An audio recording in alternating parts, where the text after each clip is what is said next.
मोदी जी और उनके चरण चुंबकों को छोड़कर इस देश का कोई ऐसा व्यक्ति बताइए जो आज खुशहाल होकर कहे कि बड़ी जबरदस्त उन्नति हो रही है, दवालब पैसा भरा हुआ है, बच्चों को बढ़िया से पढ़ा रहा हूं और सब कुछ चकाचक चल रहा है। प्रेस फ्रीडम के इंडेक्स में हम गिरते हैं, डेमोक्रेसी के इंडेक्स में हम गिरते हैं, हंगर के इंडेक्स में हम गिरते हैं, पीस के इंडेक्स में हम गिरते हैं, हैप्पीनेस के इंडेक्स में हम गिर रहे हैं। कौन खुश है इस देश में आज? ऐसा कौन सा इश्क है, ऐसा कौन सा प्रेम है, ऐसी कौन सा भाईचारा, ऐसी कौन सी आत्मीयता है कि इस देश का प्रधानमंत्री 20 जाबाजों की शहादत के बाद चीन का नाम नहीं ले पाता? ये प्यार ना होगा कम, सनम तेरी कसम, यही कहना चाह रहे हैं मोदी जी। खतरे की घंटी भाजपा के लिए है।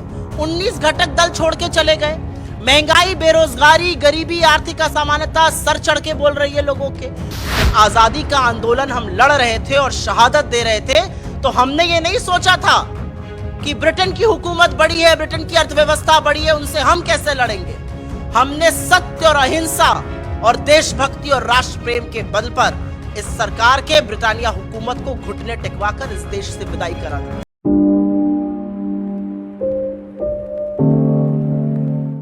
और अब बात कर लेते हैं उस अमर प्रेम कथा की जिसके आपने कुछ अंश देखे। और वो ये मेरे शब्द नहीं है, ये मोदी जी के शब्द हैं। वो कहते हैं कि दो वैश्विक नेताओं की, शी जिनपिंग की और उनके बीच में कितना अपनत्व है, कितनी आत्मीयता है, ये लोगों की समझ से बाहर की बात है। बिल्कुल सही कह रहे हैं, हम नहीं समझ पा रहे हैं इस बात को कि ऐसी कौन सी गलबहियां, ऐसा कौन सा इश्क है, ऐसा कौन सा प्रेम है, ऐसी कौन सा भाईचारा, ऐसी कौन सी आत्मीयता है कि इस देश का प्रधानमंत्री 20 जाबाजों की शहादत के बाद चीन का नाम नहीं ले पाते हैं। इस देश के प्रधानमंत्री साबरमती के तट पर झूला झूलते हैं शी जिनपिंग के साथ, महाबलीपुरम में शहनाई सुनते हैं, बाली जाते हैं तो 20 जाबाजों की शहादत का हिसाब नहीं मांगते हैं, खाना छोड़कर जी हजूरी में लाल शर्ट पहनकर बजाय लाल आंखों के खड़े हो जाते हैं। इस देश के चुने हुए प्रधानमंत्री की चीन से यह आत्मीयता है कि नाम लेना तो दूर, कोई घुसा हुआ नहीं कहकर उनको क्लीन चिट भी दे देते हैं। और कितना दुर्भाग्य है इस देश का कि चीन का पीएलए और हमारे प्रधानमंत्री एक ही भाषा बोलते हैं, कोई घुसा हुआ नहीं है। लेकिन हमारे पेट्रोलिंग पॉइंट्स बफर जोन बन गए हैं। 20 जाबाजों की शहादत का बदला हमने $100 बिलियन व्यापार घाटा बढ़ाकर दिया है। इन सब बातों का जवाब कौन देगा? इन सब बातों का एक ही जवाब है, ये प्यार ना होगा कम, सनम तेरी कसम, यही कहना चाह रहे हैं मोदी जी शी जिनपिंग से। मैं नहीं कह रही हूं, ये मेरे शब्द बिल्कुल नहीं है, ये मोदी जी के शब्द है कि हमारा ऐसा नाता है, वो वड़नगर आए तो फिर वो फलाना हुआ, ये समझ नहीं पाएंगे लोग कि दो लोगों में कितनी आत्मीयता हो सकती है। ये मेरे शब्द नहीं है, ये मोदी जी के शब्द है। उनसे 2 हाथ आगे, हमेशा ऐसा होता है ना, आका कुछ करता है तो जो प्रजा होती है वो 2 हाथ आगे निकल जाती है। उनसे 2 हाथ आगे इस देश के विदेश मंत्री श्री जयशंकर जी निकल गए। आपने देखा, मैं फिर से, ना मेरे शब्द हैं ना कांग्रेस पार्टी के शब्द हैं, श्री जयशंकर जी ने अपने इस इंटरव्यू में कहा, 2 हाथ आगे निकलकर, और हमारे सेना के मनोबल को गिराने का काम किया जब वो कहते हैं हम छोटी अर्थव्यवस्था है, वो बड़ी अर्थव्यवस्था है, आपको लगता है हम उनसे लड़ सकते हैं? बिल्कुल सही कहा राहुल गांधी जी ने। जब आजादी का आंदोलन हम लड़ रहे थे और शहादत दे रहे थे तो हमने ये नहीं सोचा था कि ब्रिटेन की हुकूमत बड़ी है, ब्रिटेन की अर्थव्यवस्था बड़ी है, उनसे हम कैसे लड़ेंगे। हमने सत्य और अहिंसा और देशभक्ति और राष्ट्र प्रेम के बल पर इस सरकार के ब्रिटानिया हुकूमत को घुटने टिकवाकर इस देश से विदाई करा दी थी। लेकिन ये लोग नहीं समझ सकते क्योंकि आप जानते हैं कि उस समय माफीनामे और मुखबिरी की जा रही थी। मैं एक और बयान, और ये मेरे लिए थोड़ा सा व्यक्तिगत है क्योंकि मैं वहां पर थी, तो मैं जरूर इस बात का भी उल्लेख करना चाहती हूं। यह बात है पुलवामा वाले बयान की। आप विपक्ष के नेता को पॉलिसी पर, विपक्ष के नेता को उनके वक्तव्यों पर बिल्कुल घेरिए, लेकिन आप विपक्ष के नेता को घेरने का काम लोगों की जो शहादत हुई है उसके बल पर करेंगे तो यह स्वीकार्य नहीं है। राहुल गांधी जी ने कहा अपने व्याख्यान के दौरान कि जब हम भारत जोड़ो यात्रा करते हुए कश्मीर पहुंचे तो कश्मीर में हिंसा का माहौल है, कश्मीर में इंसर्जेंसी है, क्या सरकार इससे नकार सकती है? यह अलग बात है कि पूरी की पूरी सरकार, पूरा तंत्र एक पिक्चर का प्रमोशन करेगा, लेकिन कश्मीरी पंडितों को चुन चुन कर मारा जाएगा और उस पर सरकार एक शब्द नहीं बोलेगी। 6 महीने से वो आंदोलन कर रहे हैं, एक बार उनसे चर्चा नहीं की जाएगी। कश्मीरी पंडितों ने हमें आकर जो कैमरा पर कहा कि हमें सिर्फ और सिर्फ कैनन फॉडर और वोट बैंक के लिए यूज किया जाता है, हमारे लिए मोदी सरकार कुछ नहीं करती, यह असलियत है, यह सच है। तो राहुल गांधी जी ने कहा कि हम भारत जोड़ो यात्रा करते वक्त जब कश्मीर पहुंचे तो सुरक्षा कर्मियों ने हमसे कहा कि आप यहां मत चलिए, यहां पे असुरक्षा है, आपके ऊपर हैंड ग्रेनेड पड़ सकते हैं। लेकिन इन बातों के बावजूद उन्होंने कश्मीर में चलना कबूल किया। वो कश्मीर में चले और वो आगे कहते हैं कि तिरंगे के सैलाब को देखकर मुझे समझ आ गया कि जहां अहिंसा होगी, जहां मोहब्बत होगी, जहां प्यार होगा, वही विश्वास होगा। मुझसे लोगों ने कहा कि हमें लगा आप हमारी बात सुनने आए हैं, इसलिए आप यहां पर सुरक्षित हैं। और मैं सलाम करती हूं ऐसे जज्बे को। और उस पर भी, और इस पर मैं थोड़ा सा कोट करना चाहूंगी, राहुल गांधी जी ने बिल्कुल क्लियरली कहा अपनी फोटो को दिखाते हुए, there is me putting flowers on the spot where almost 40 soldiers were killed by a car bomb.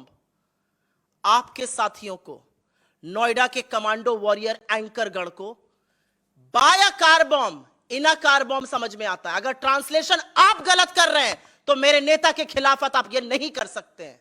Rahul Gandhi ji ने कहा 40 सैनिक जहां पर मारे गए, एक कार बॉम्ब से 300 किलो आरडीएक्स जब आया और 400 जवान वहां पे मारे गए, उस स्थल पर जाकर उन्होंने पुष्प अर्पित किए। इस बयान पर भी आप राजनीति करिएगा, इस बयान पर भी आप ओछी, गंदी, अमानवीय राजनीति करिएगा। आप भले पुलवामा ना गए, और मैं कहना नहीं चाहती थी, जब पुलवामा में सैनिकों की शहादत होती है तो अमित शाह जी इलेक्शन रैली करते रहते हैं। हमने अपने सारे कार्यक्रम स्थगित कर दिए थे। अमित शाह जी इलेक्शन रैली करते हैं और इस देश का चुना हुआ प्रधानमंत्री man versus wild Jim Corbett में बेयर ग्रिल्स के साथ शूटिंग करते रहते हैं। तमामों घंटे के बावजूद भी प्रधानमंत्री मोदी ने अपनी शूटिंग नहीं रोकी, और जब पुलवामा में सैनिकों की शहादत हुई तो प्रधानमंत्री को कोई उनकी शूटिंग से डिस्टर्ब नहीं कर पाया था। हमारे नेता ने जाके वहां पर पुष्प अर्पित किया, आप उस पर हमें बोलेंगे? इस पर तो हम आपको ऐसा मुंह तोड़ जवाब देंगे कि आपको छुपने की जगह नहीं मिलेगी।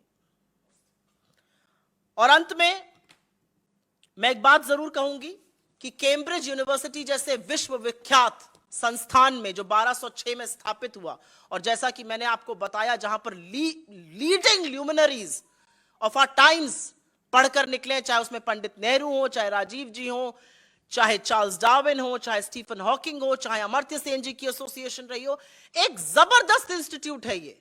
और यहां का एक एलुमनाई, उनका एल्मा माटर है, वो खुद वहां पर पढ़े हुए हैं।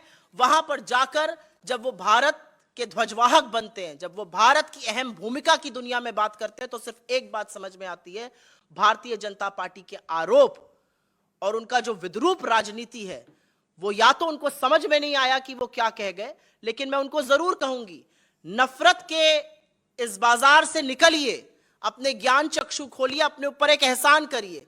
वो 1 घंटे 1 मिनट का वक्तव्य सुनिए, आप भी बहुत सीखिएगा, इस देश को सिखाइएगा और अपने बच्चों को सिखाने लायक रहिएगा। क्योंकि चीन पर सवालों की बौछार है और उन सवालों से आप बच नहीं सकते, यह भी एक तथ्य है।